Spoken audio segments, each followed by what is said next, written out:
Merci de nous rejoindre dans le débat matinal. Nous nous intéressons ce matin aux travailleurs béninois. Mesdames et messieurs, bonjour. Un plaisir de vous retrouver une fois de plus sur ce plateau. Alors, je dis que nous nous intéressons aux travailleurs béninois, c'est pour parler de leurs conditions sociales, de quoi ils ont, ou plutôt à quoi ils ont droit, voilà, quand ils travaillent autant dans le privé que dans le public. Nous allons brosser un peu les contours sur la thématique, le régime béninois de sécurité sociale. Pour en parler, Monsieur Maurice Sosa, il est auditeur au Centre béninois de formation professionnelle des avocats. Bonjour à vous.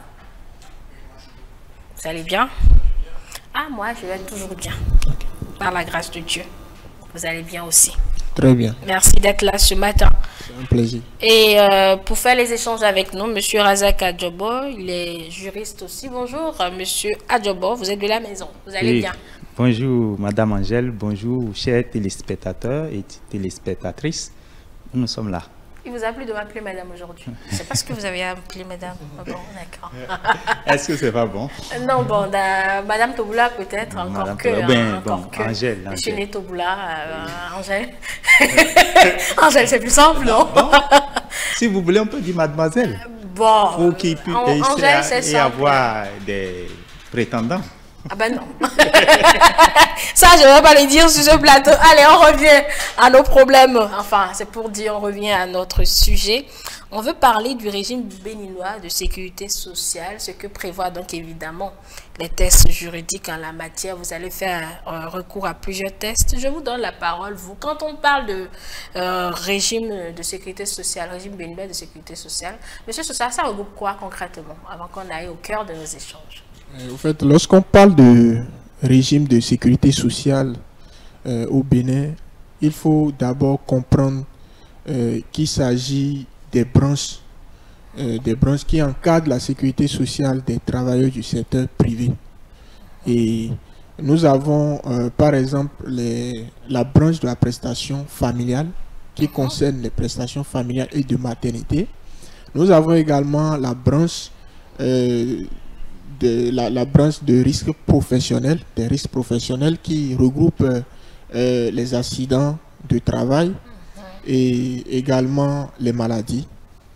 Et la troisième branche du moins concerne bien évidemment les pensions qui regroupent les prestations d'invalidité, les prestations de survivants et les pensions bien évidemment.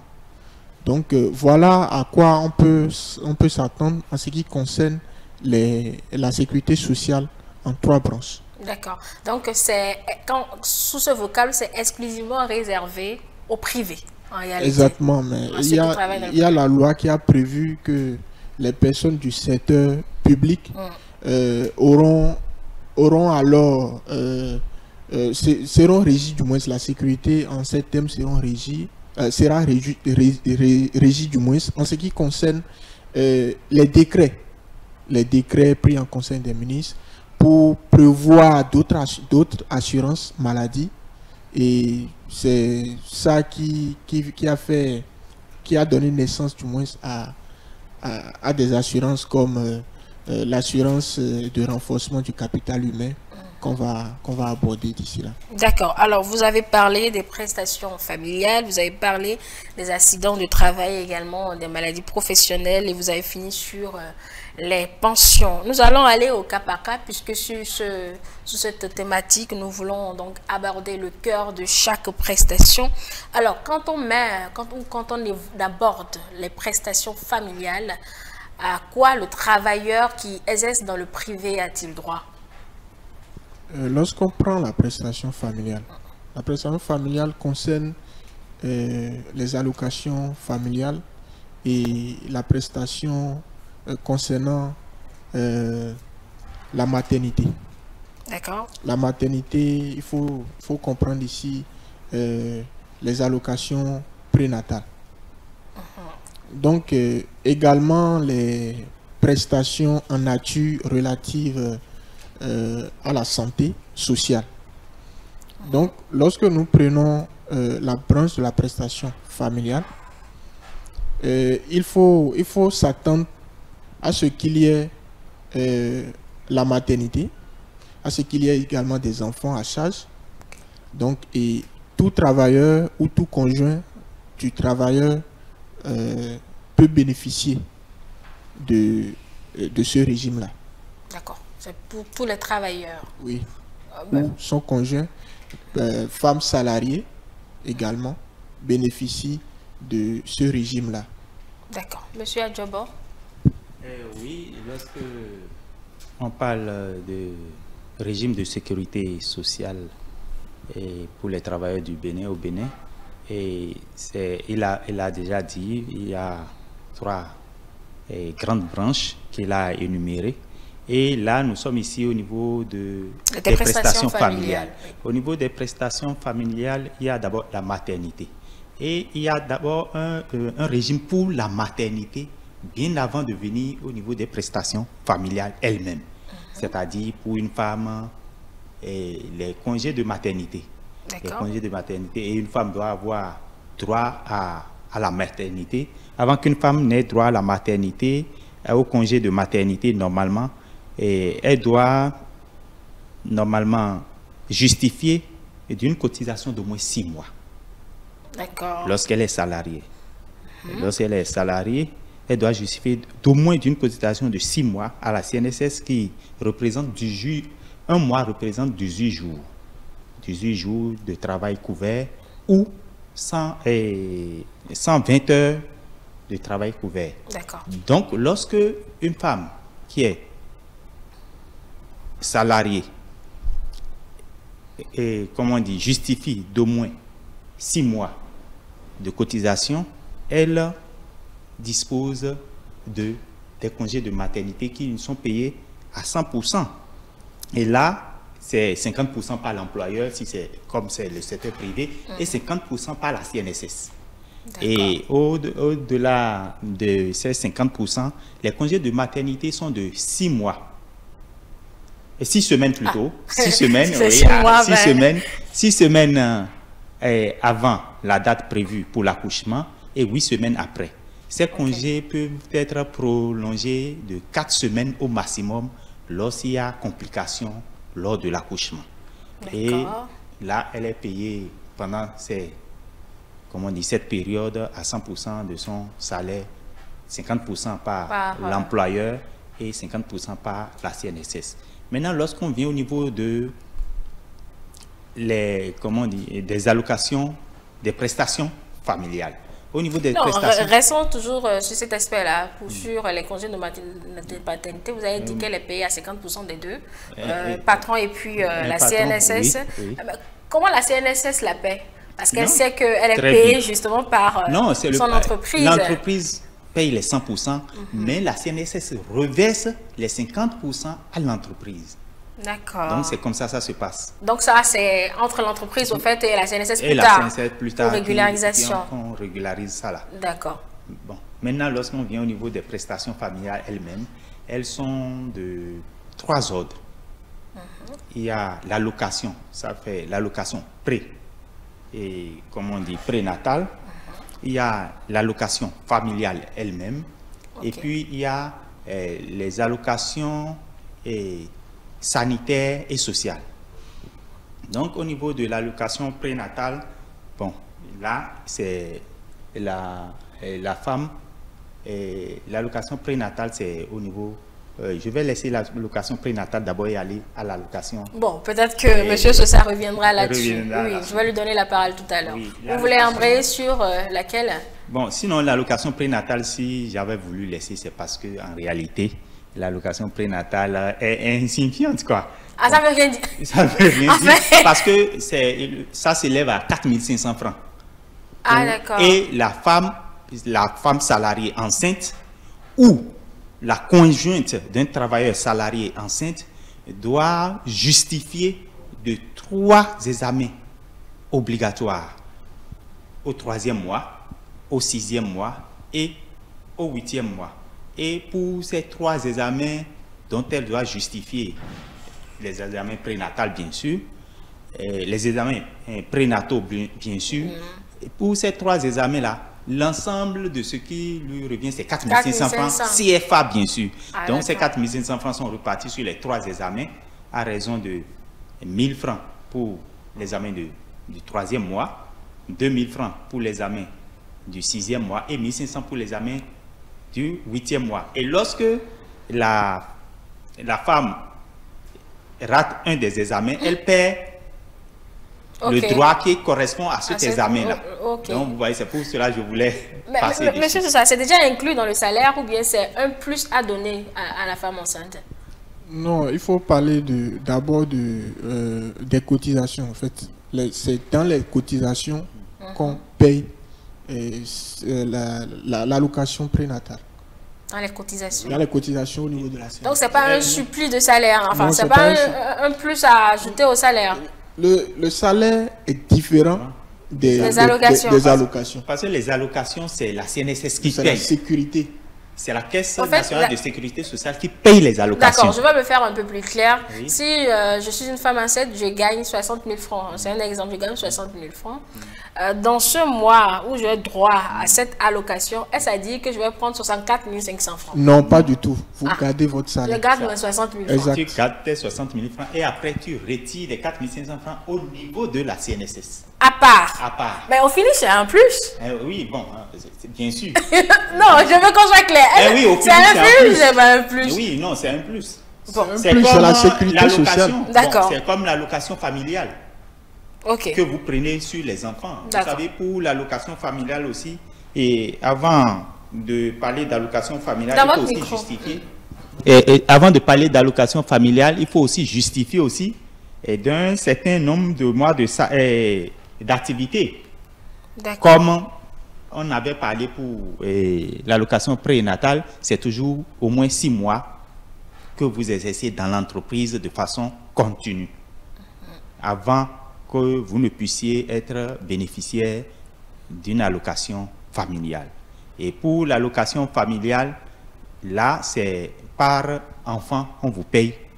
C'est ça, il avait dit qu'il faut la maternité. C'est-à-dire, si vous n'avez pas d'enfant, vous ne touchez pas d'allocation familiale. C'est pourquoi... oui, c'est pour les- Donc, autant d'enfants vous avez, vous touchez l'allocation familiale en fonction des enfants. Et vous avez un prix donné sur les enfants. Avant, c'était 2500, il me semble maintenant c'est 2000 francs par enfant. Si je me trompe, l'expert est là pour me ramener sur les normes. Maintenant, actuellement, vous avez 2000 francs par enfant par mois. D'accord. 2000 francs par enfant par mois. C'est qu'on va vous calculer si vous voulez prendre ça chaque 6 mois ou chaque 1 an. C'est à vous de décider. Ça, là, c'est à vous de décider. Et vous devez être d'abord cotisé. C'est-à-dire avoir votre carte de sécurité sociale, votre entreprise doit être affiliée à la CNSS et vous devez être aussi déclaré à la CNSS. Tout ce qu'on dit là, si vous n'êtes pas déclaré à la CNSS, Vous n'avez droit à rien. Vous n'avez droit à rien.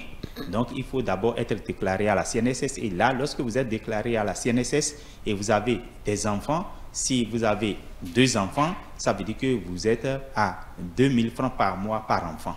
Ça vous fait 4000 francs Si par vous enfant. en avez 10. Non, là, vous ne pouvez pas en avoir 10. Il y a une limite D'enfants? d'enfants. Oui, qu'on prend en charge, que la CNSS prend en charge dans l'affaire d'allocation familiale, c'est 6 au maximum. Ok. Si vous avez plus que ça, c'est les 6, on prend. Et les 6 doivent pour que l'enfant... Parce que ce sont les enfants qui bénéficient de ça, les enfants des travailleurs. Et c'est vrai que c'est le parent qui ira retirer. Mais ce sont les enfants des travailleurs qui bénéficient des allocations familiales. Et pour qu'un enfant puisse bénéficier de ça, l'enfant doit être soit scolarisé, soit comment on dit, placé en apprentissage, ou en cas d'invalidité aussi. Lorsqu'il est invalide, il ne peut pas aller à l'école ni des trucs. L'enfant aussi a droit à ça. Et l'enfant a droit à ça, bon, 2000 francs par mois par enfant. Et l'enfant doit être moins, c'est-à-dire âgé de moins de 22 ans. Ok. Oui. S'il a Cela plus de plus, 21 ans, c'est-à-dire s'il a 22 ans immédiatement, il n'est plus éligible. éligible. D'accord. Donc voilà comment, au niveau des prestations J'avais dit que c'est 3. J'ai parlé de l'allocation prénatale, oui. l'allocation familiale et l'allocation du fait, l'allocation sanitaire ou sociale. Et ça, cette allocation-là, c'est que le travailleur peut bénéficier, hein, s'il le veut, hein, parce que c'est souvent, beaucoup ne bénéficient pas de ça, et pour plusieurs raisons. Il peut bénéficier des soins dans les centres de santé, dans les centres médico-sociaux de la CNSS. Maintenant, la CNSS a des centres à oui, part. à part, oui, des centres de santé à part, c'est des centres médico-sociaux. Ils parlent de, comment on dit, des affaires sociales et de la santé là. Donc, dans ces centres de santé, lorsque ta femme est enceinte, elle peut aller là-bas se faire pour... Oui, se faire consulter. Se faire consulter. C'est pas seulement ta femme, toi-même et tes enfants, vous pouvez aller, toute la famille peut aller se faire consulter, vous pouvez, comment on dit, bénéficier aussi des analyses,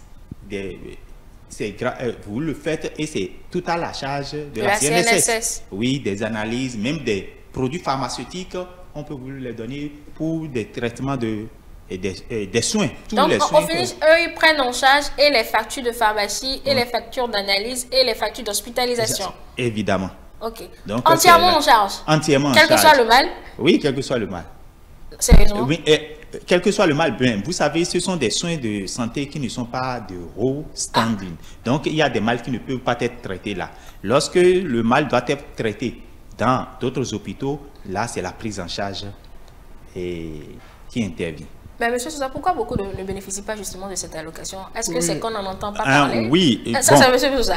Non, avant que monsieur Sousa n'intervienne, bon, peut-être c'est moi qui ai parlé de beaucoup ne bénéficient pas.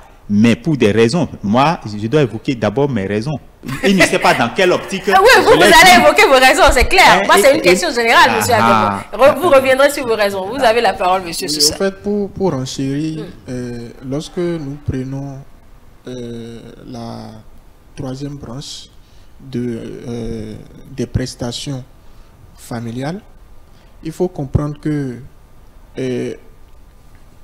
la sécurité sanitaire et sociale est assurée par l'assurance maladie.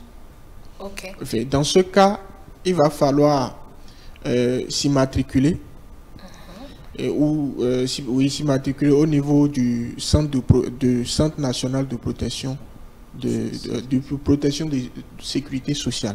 Okay. Donc là, lorsque vous vous immatriculez, ça vous donne accès à une carte. Vous avez une carte d'assuré. Et les cotisations, ici, il y a des personnes démunies, il y a des personnes moins nécessiteuses, et il y a également des personnes qui sont assurées par les employeurs, c'est-à-dire par des entreprises privées entièrement. Donc, lorsque nous prenons ces trois catégories de personnes, vous êtes immatriculé et vous êtes à jour en ce qui concerne les cotisations, c'est-à-dire, la loi a bien précisé que ça ne peut dépasser 50% pour l'employé. Si il s'avérait que l'employeur et l'employé vont s'acquitter des cotisations. Donc, 40% pour les personnes moins coûteuses, c'est prise en charge par l'État. C'est-à-dire, l'assurance maladie est prise en charge par l'État à hauteur de 40% pour les personnes moins nécessiteuses. Pour les personnes démunies, c'est pris entièrement à la charge par l'État. Ok. Donc, maintenant, il va falloir obtenir une carte d'assuré au niveau de l'Agence nationale d'identification des personnes. L'ANIP. Ça veut dire compliqué. Voilà, donc il y a plusieurs agences qui viennent, plusieurs institutions, j'allais dire, qui viennent pour encadrer et pour mettre en œuvre cette branche-là. Donc, lorsque vous remplissez d'abord les trois critères en ce qui concerne les cotisations, immatriculation, et vous avez votre carte vous êtes en possession de votre carte d'assuré, vous pouvez maintenant bénéficier d'assurance maladie. Et l'assurance maladie en question, avant c'était RAMU. Oui. Mais depuis 2019, on parle maintenant de l'âge. Ça voudra dire l'assurance de renforcement du capital humain. Ouais.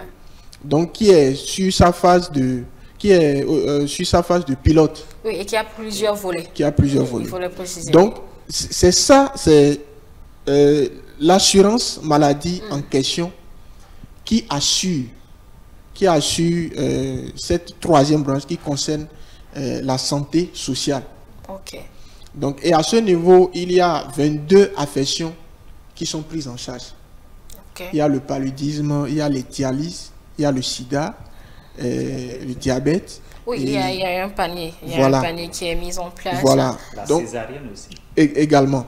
Donc, lorsque vous arrivez à avoir à satisfaire aux 3 conditions, alors vous bénéficiez de la sécurité en ce qui concerne la santé sociale.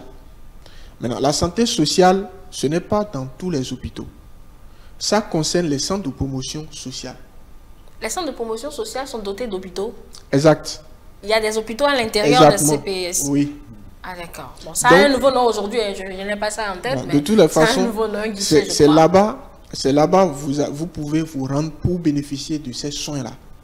D'accord. Donc, si vous ne savez pas les conditions, vous ne connaissez pas du moins les conditions à remplir, et vous ne savez pas non plus qu'il faut se rendre dans un centre de protection sociale, alors vous ne bénéficierez pas de cette sécurité sanitaire. Ah d'accord. Donc voilà pourquoi le doyen disait que plusieurs n'arrivent pas à rentrer en possession de cette assurance. Donc voilà ce que je peux préciser à ce niveau-là. Monsieur Adjobo, oui. Oui, évidemment, c'est de ça qu'il s'agit. Il a expliqué de fond en comble de quoi il s'agit. Et la seule chose que je voudrais ajouter, c'est qu'il y a d'autres qui connaissent la procédure, mais il se fait que les centres les centres médicaux et sociaux des CNSS ne se retrouvent pas peut-être dans leur localité. Et il faille aller jusqu'à Parakou, par exemple, pour ceux qui sont dans les collines, il faut y aller jusqu'à Dassa ou à Parakou. Ah d'accord, donc c'est pas une couverture, bon c'est une couverture nationale, mais de façon, je ne vais pas dire disparate, mais en tout cas c'est pas trop de proximité, c'est ça. Oui, à cause de la proximité, d'autres n'arrivent pas à y aller, et d'autres aussi parce qu'ils ne savent pas qu'il y a des trucs comme ça où il faut aller se faire soigner gratuitement et couvert à 100%. C'est 40%. Ah bon. Il a dit 40% pour les moins démunis, et 100% non, pour les... Par exemple, pour un travailleur du secteur privé, lui, il est pris en charge à 40%. Non, lui, il est pris en charge à 100% parce que son employeur a déjà payé la cotisation. D'accord. Pour les moins démunis dont on parle, c'est ceux qui ne sont ni travailleurs de la société, du privé, ni fonctionnaires. Ils sont les indépendants, en fait. Les indépendants. C'est les indépendants. D'accord. Alors, je suis salarié, je veux vraiment bénéficier de cette assurance, de cette fonction sociale de la santé. Là, je m'oriente d'abord. La première chose à faire, c'est de m'orienter où? Vers un guichet de la NPS, c'est-à-dire Agence nationale de protection sociale. Vous allez vers un guichet de la NPS et vous vous faites enregistrer vous vous faites immatriculer. Ok.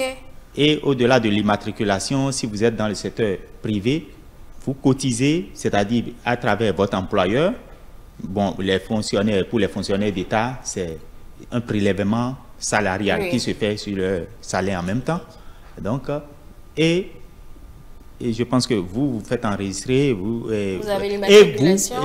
Et vous détenez la carte dont il a parlé, une carte de protection d'assurer délivré par l'ANIP d'identification personnelle. Okay. Ça peut être carte biométrique, ça peut être l'ANIP, ça peut être CIP du moins.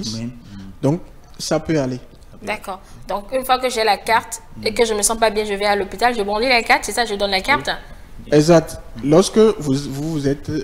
ça dépend de quelle catégorie. Si vous êtes une personne démunie, lorsque vous présentez la carte... Non, là, on parle des salariés. On reste d'abord sur les salariés. D'accord. Oui. Salarié, lui, monte sa carte de sécurité sociale d'abord et il ajoute maintenant sa carte d'assuré.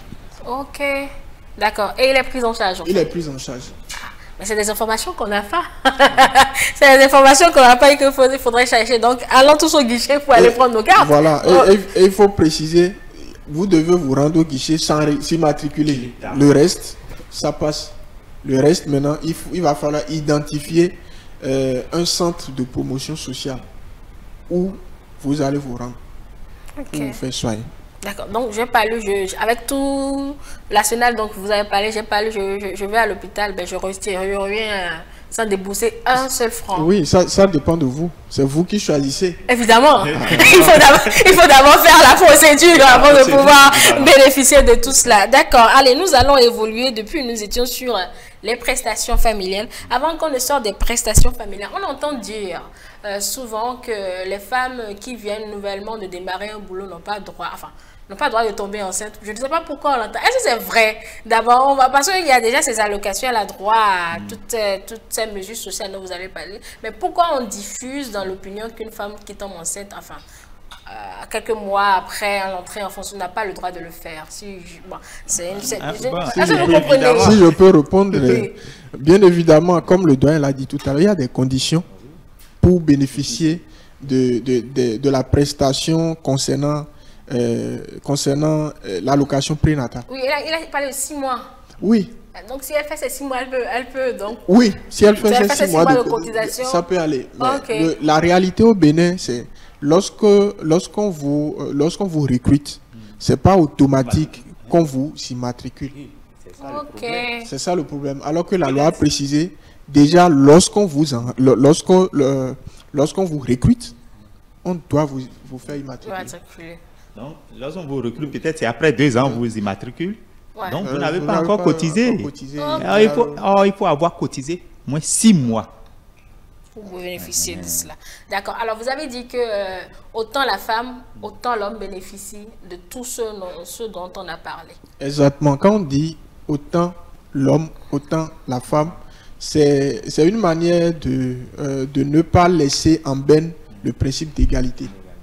Parce que si je prends une femme salariée qui a un conjoint et en raison de ce que il y a l'alliance, l'homme n'est pas de nature à bénéficier des allocations prénatales. Justement, donc c'est à sa femme que ça va? Oui, c'est à sa femme si lui, il est salarié. Et si il arrivait qu'il y a la femme et il y a l'homme et eux deux sont des salariés, alors les deux en bénéficient. Donc on le perd 2 fois. Exactement. Enfin, ok. D'accord. Au moins il y a ces deux.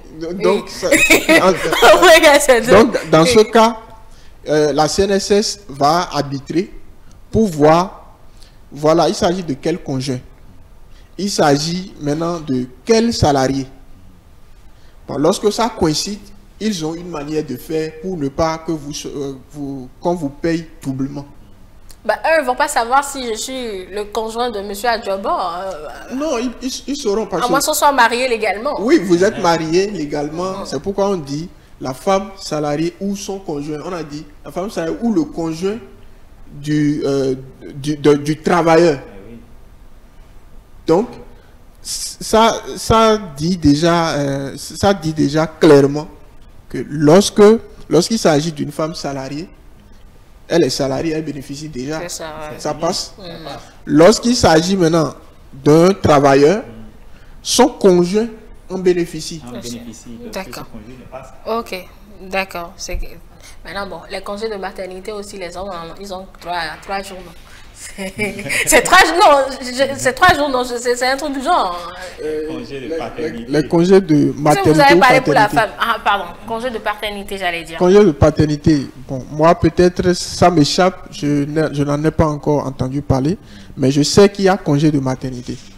Oui, lui, il a développé. Oui. Les hommes n'en ont pas droit.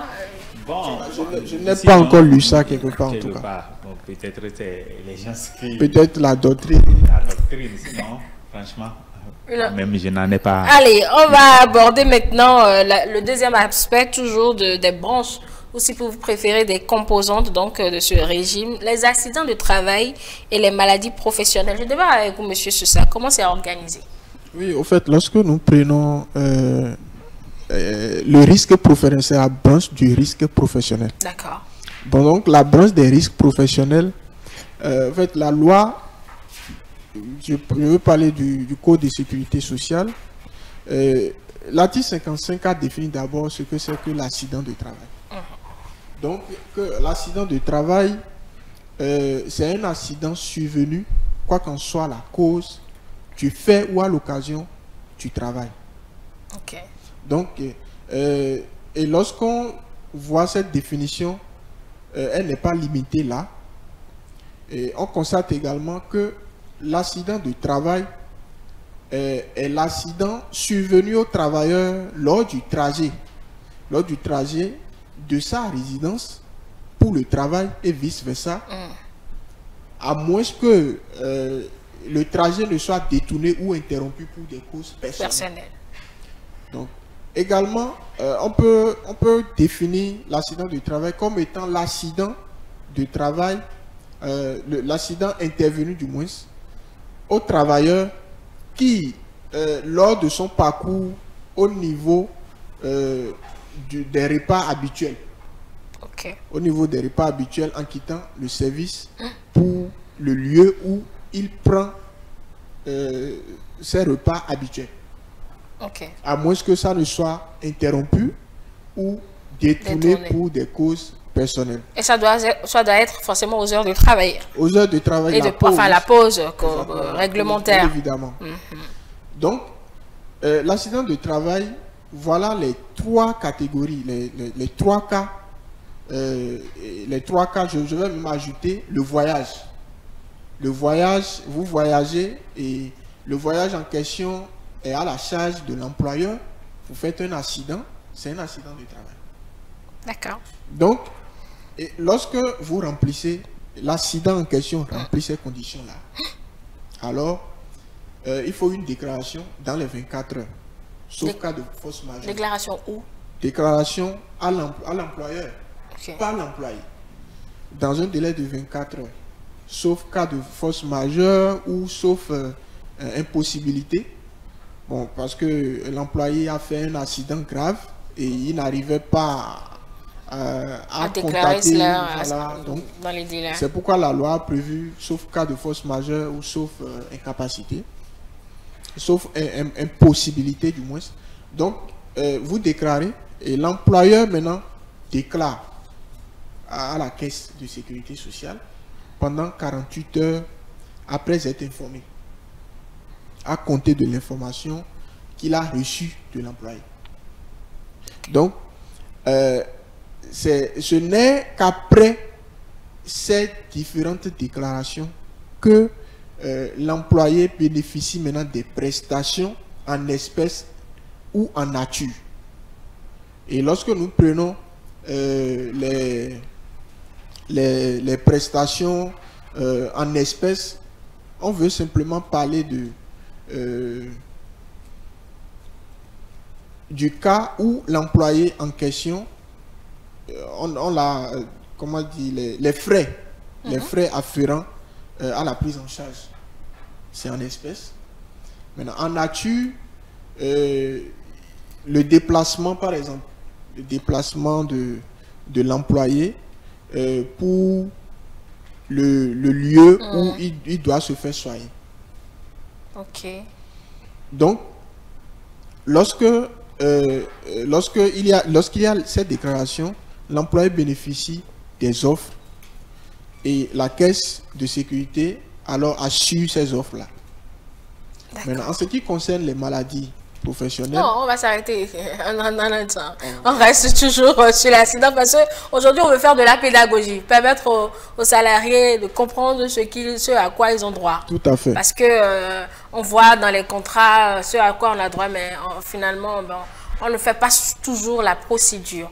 Donc, quand on fait l'employé fait la déclaration, monsieur Adjobo, je suis à vous, l'employé fait la déclaration, le patron fait la déclaration, la CNSS, est-ce qu'elle prend tout en charge, c'est-à-dire tout ce qui concerne sa situation d'accidenté? Bien sûr. Et lorsqu'il y a l'accident comme ça, les premiers soins, les soins urgents, les soins urgents plutôt, les soins urgents sont pris en charge par l'employeur. Ok.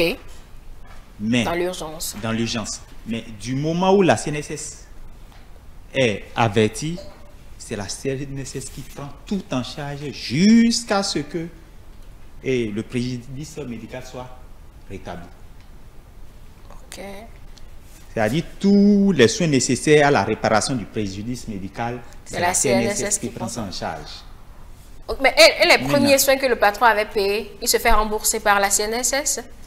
Bon, oui, il se fait rembourser. Il se fait rembourser. D'accord. Maintenant, là aussi, il y a au des cas cas où c'est l'employé même qui paie les premiers soins.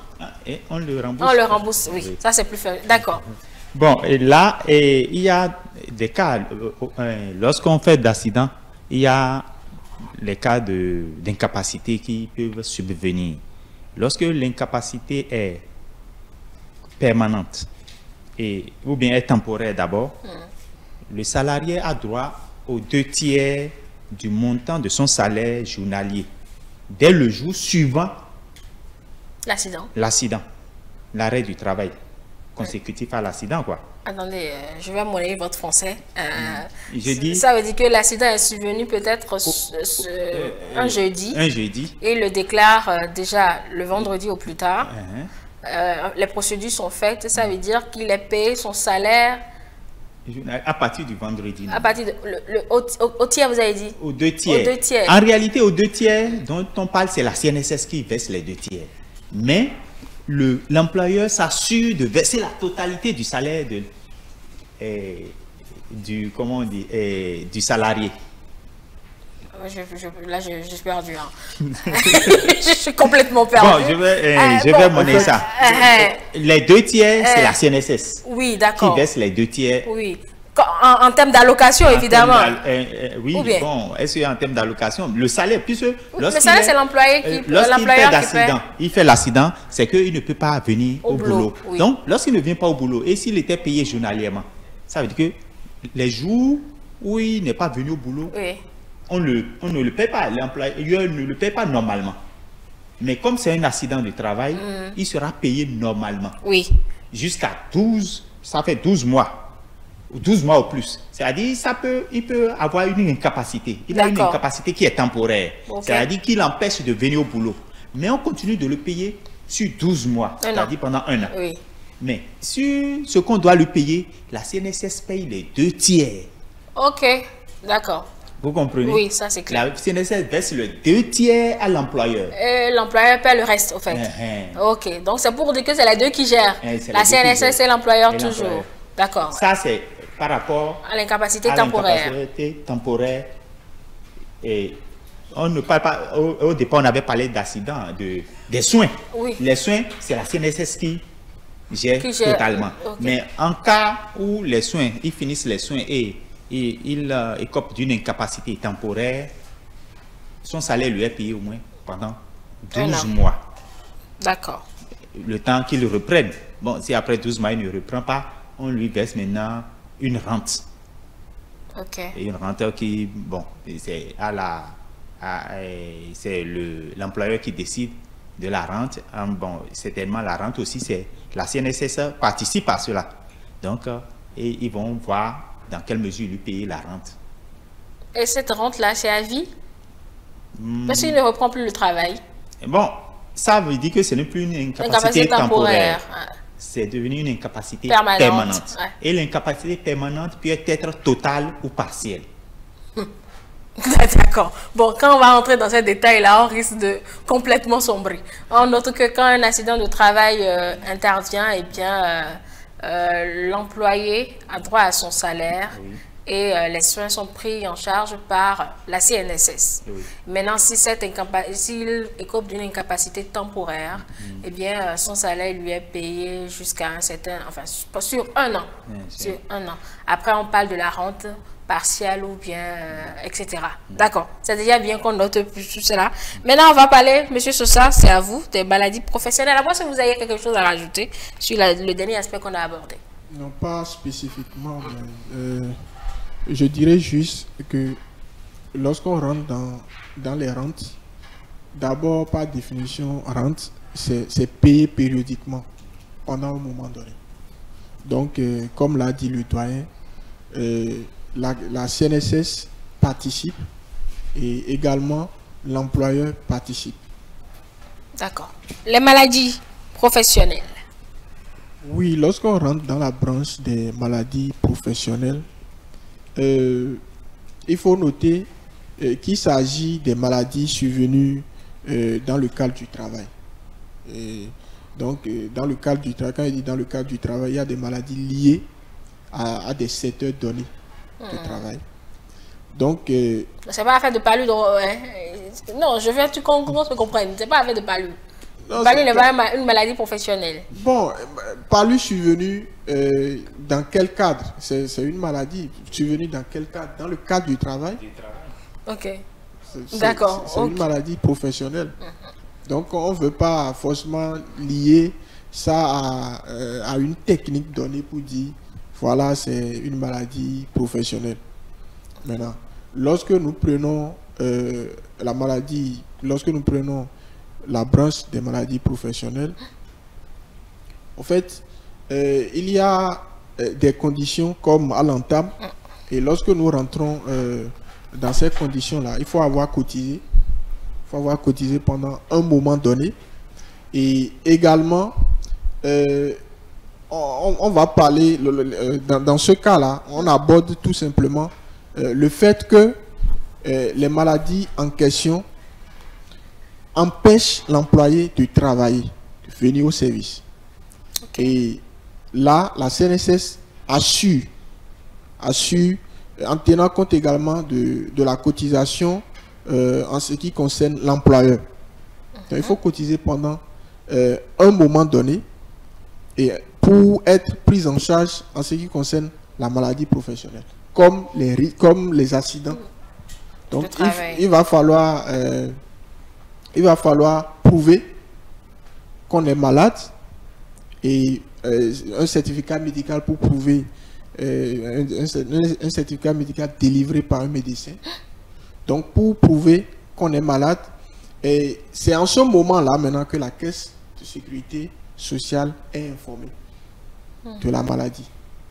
D'accord. Donc voilà, je vais revenir pour renchérir en ce qui concerne les éléments spécifiques concernant les cas de décès et en ce qui concerne les droits qui reviennent aux survivants. D'accord. Oui, monsieur Adjobo.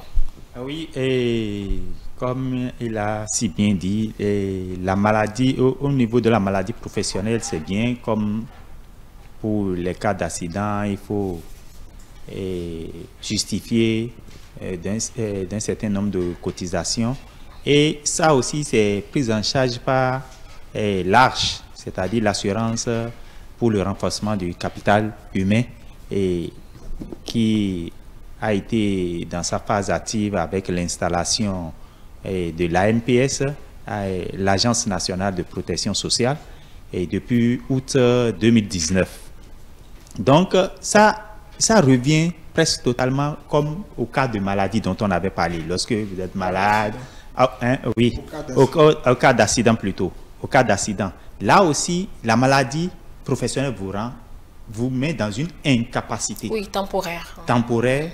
Et ça peut être aussi une incapacité définitive. Oui, ça dépend. Oui. Donc, dans ces cas-là, ça revient comme j'avais commencé à parler des calculs au niveau de la CNSS, de l'employeur. C'est pareil, c'est pareillement, ça se passe. Et lorsque vous êtes dans l'incapacité et la maladie professionnelle vous rend incapable, ça revient pratiquement à l'accident de travail. Pratiquement. C'est pratiquement les mêmes choses. Et vous êtes payé durant tout le temps où vous êtes en incapacité temporaire, comme on l'avait dit ici.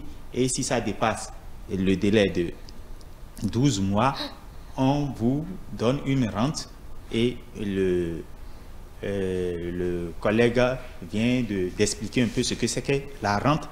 Donc, c'est un truc, une rente provisoire et ce n'est pas définitif parce que arrivé à un certain moment, mais lorsque vous êtes dans une incapacité totale, permanente, totale, là, on vous paye votre salaire normalement et vous allez à la retraite normalement.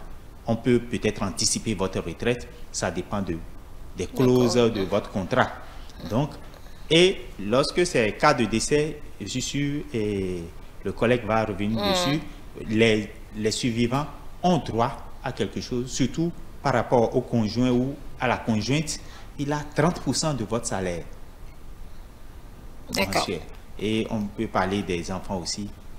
Et je pense que lui, je lui donne la parole pour qu'il aborde. Oui, monsieur Sousa, c'est à vous. Oui, en fait, lorsque il y a décès en cas d'accident ou de maladie professionnelle, il y a ce que nous appelons le survivant ou les enfants à charge.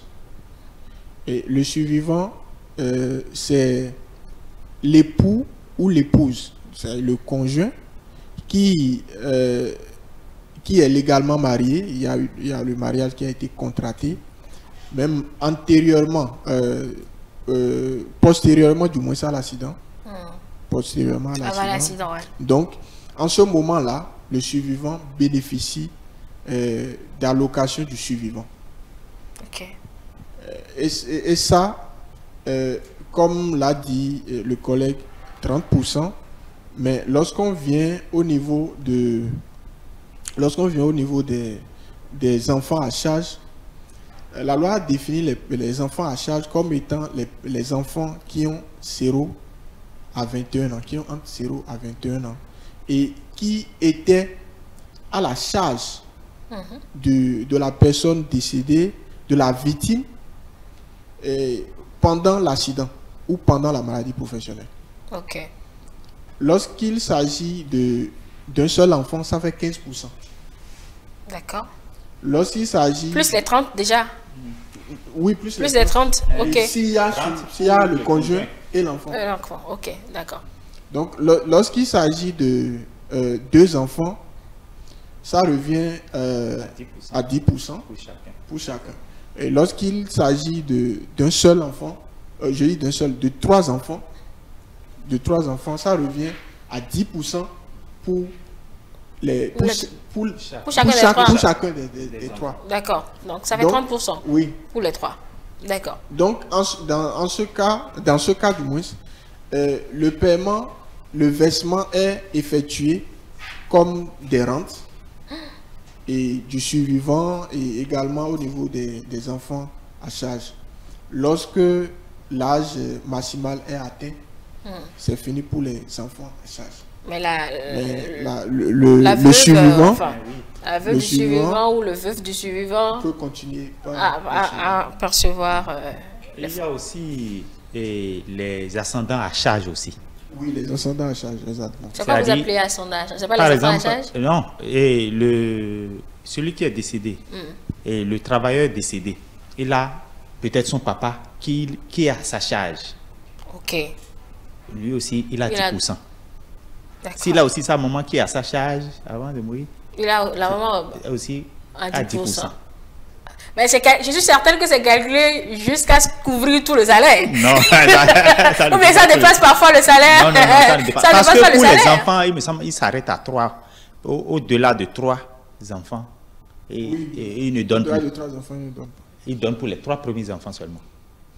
D'accord. Donc, ce qui fait que ça maintient ça à 30, plus 30, ça fait 60. Si on complète les 2 des enfants, ça fait 20, ça Oui, fait ça 80. fait Ça 80. n'atteint pas les 100%. Au moins, il y a au moins 20% qui restent. Qui reste. D'accord, mais c'est des rentes Oui. qui sont payées périodiquement. Oui, périodiquement. Jusqu'à ce que ces personnes-là également décèdent à leur tour, enfin, ou Oui, sortent décèdent ou atteignent voilà, l'âge maximum. limite. D'accord. Alors, de tout ce qu'on a dit, je retiens que l'employé a une grosse responsabilité qui est d'aller faire la procédure simplement. Oui, l'employeur ou l'employé. L'employé aussi. L'employé en L'employé. question, mais il est sous un employeur. Si l'employeur n'est pas affilié, c'est cause Oui, que- on suppose d'abord que l'employeur est déjà affilié. D'accord. Si l'employeur est affilié, il va falloir immatriculer. Il va falloir immatriculer l'employé À la CNSS. à la CNSS. Oui. Puis Et au guichet au de la guichet, LPS. C'est l'employeur qui le fait, c'est pas l'employé lui-même qui va s'immatriculer au guichet. Je parle du il va guichet. falloir d'abord être immatriculé Immatriculé à la là-bas. À la CNSS. CNSS avant d'aller se faire immatriculer Au guichet. au guichet Donc s'il a son immatriculation de la CNSS, lui-même s'en va au Oui, guichet. au guichet. de au la guichet LPS. Donc il Et faut de que l'Agence l'employeur nationale le déclare. le déclare.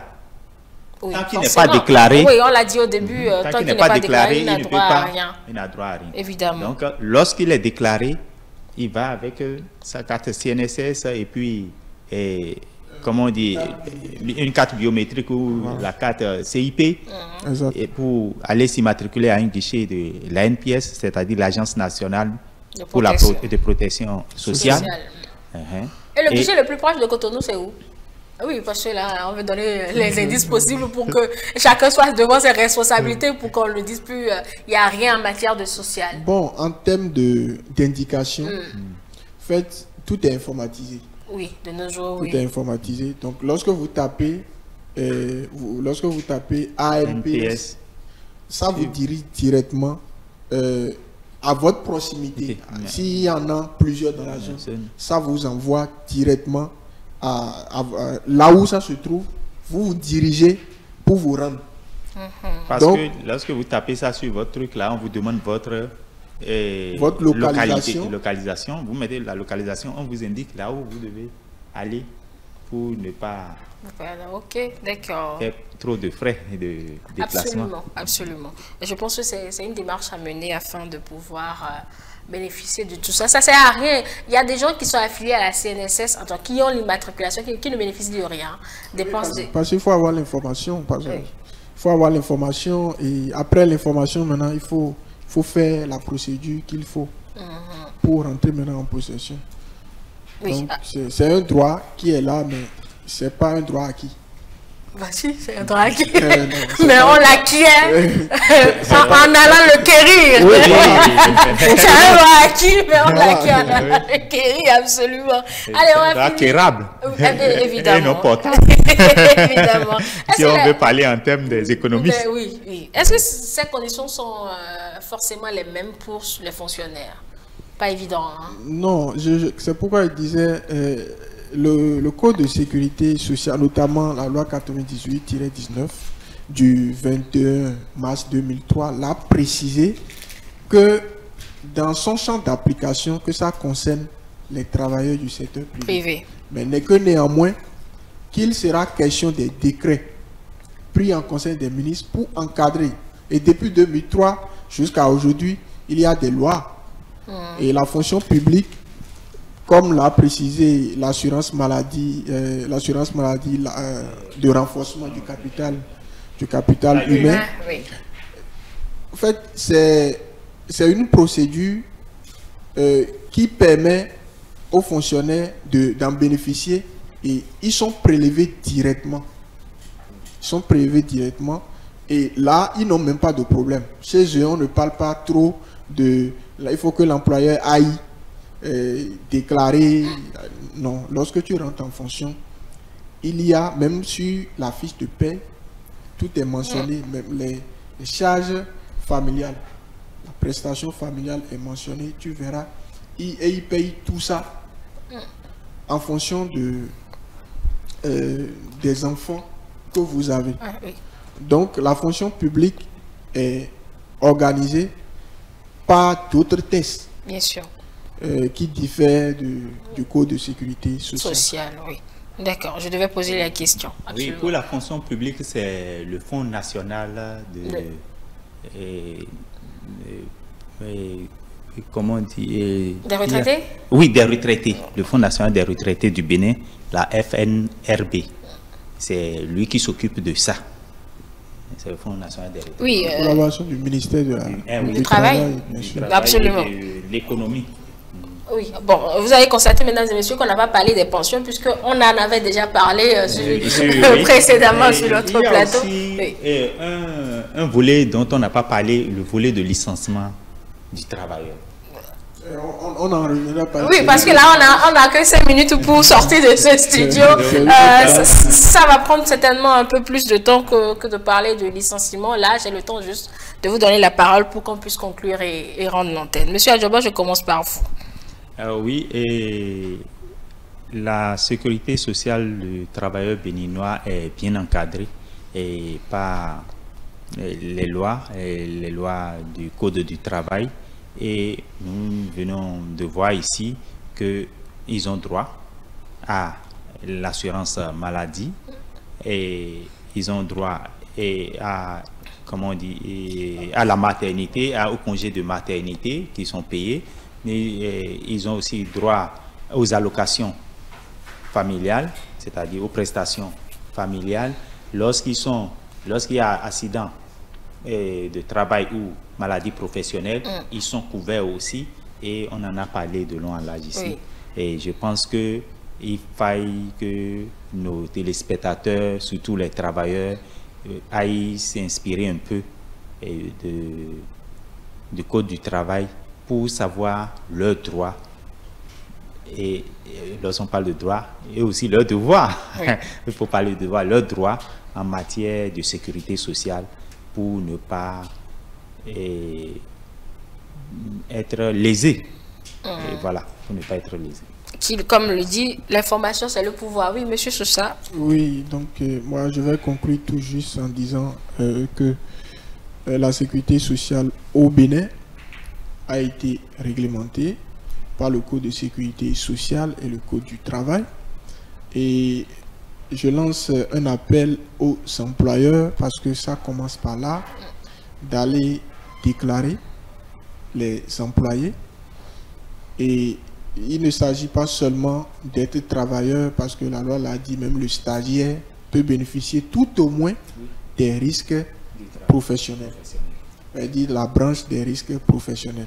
Donc, pour permettre à tout le monde de bénéficier de ces droits-là, il va falloir commencer par une étape et en finir au niveau d'une autre. Donc, je crois que chaque travailleur doit être vigilant également, même chaque stagiaire doit être vigilant, et pour inciter son employeur et l'amener à être non seulement affilié et à déclarer, et à le déclarer en fait, pour permettre à ce qu'il y ait le droit équitable et à ce qu'il y ait la sécurité sociale comme l'a prévu les tests. Voilà, mesdames et messieurs, c'était là le régime béninois de sécurité sociale qui concerne évidemment, comme on l'a dit depuis le début, les travailleurs du privé. C'était avec monsieur Maurice Sousa, auditeur au Centre béninois de formation professionnelle des avocats, et monsieur Razak Adjobo, vous êtes également juriste. J'espère que quand vous serez avocat là, vous n'allez pas nous snober. Je parle à monsieur Sousa, j'espère que quand vous l'avez réussi, alors que vous n'allez pas nous snober sur ce plateau. Non, il n'y a pas à snober quelqu'un, c'est tout un protocole et nous sommes liés et à se comporter en honneur et probité, donc il n'y a pas... Oui, il n'y a pas à se... évidemment. Voilà. Là, vous faites un bon futur avocat. Allez, c'est la question que je n'ai pas posée avant qu'on le sorte. Est-ce qu'on peut s'auto-enregistrer à la CNSS? Ça, c'est pour juste sortir de nos échanges. Je suis indépendant. Oui, vous êtes indépendant. La loi a prévu déjà au niveau du premier article du Code de sécurité que ça concerne également les indépendants. Okay. Maintenant, il va falloir un autre test pour prévoir, pour permettre à ce que les indépendants puissent bénéficier d'une sécurité sociale donnée. Ok. Donc la loi l'a prévu, mais c'est en berne. En berne. Mais si la loi l'a prévu, ça veut dire que ça peut être effectif si je me rends vers peut-être les centres compétents, non? Oui, c'est possible, mais... Mais il n'y a pas de lorsque décret vous vous d'application rendez- sur ce côté-là. Non, on ne parlera pas de décret, mais lorsque vous vous rendez par exemple à la CNSS, peut-être ils vous diront que ils ne sont pas compétents. Ok. Peut-être, donc c'est une présomption en tout cas, mais je sais que la loi l'a prévu en ce qui concerne les personnes évoluant dans le secteur indépendant. D'accord. Donc, et d'ailleurs, même l'assurance Pour le renforcement. pour le renforcement du Large, capital humain prend en compte les Les indépendants. indépendants, oui. Oui. Voilà. Oui. Donc, il n'y a pas, ils ont alors une sécurité sociale, Sociale, oui. au niveau de l'assurance. Lance maladie, Voilà. absolument. Eh ben, merci à vous deux pour vos explications et cette pédagogie que nous avons fait sur le plateau. Mesdames et messieurs, nous espérons que vous avez puisé l'essentiel à garder de cette thématique. Nous vous remercions de nous avoir suivis et vous donnons rendez-vous maintenant sur nos plateformes numériques pour ceux-là qui viennent de nous prendre au vol. L'émission est disponible sur YouTube. Pour simplement nous suivre, télécharger notre application, que vous ayez un Android ou que vous soyez sur iOS, pour nous suivre facilement, c'est le nom E-Télé Bénin. Merci de nous avoir suivis, très bonne journée à vous, nos programmes poursuivent, E-Télé avec vous, pour vous, et bien à bientôt.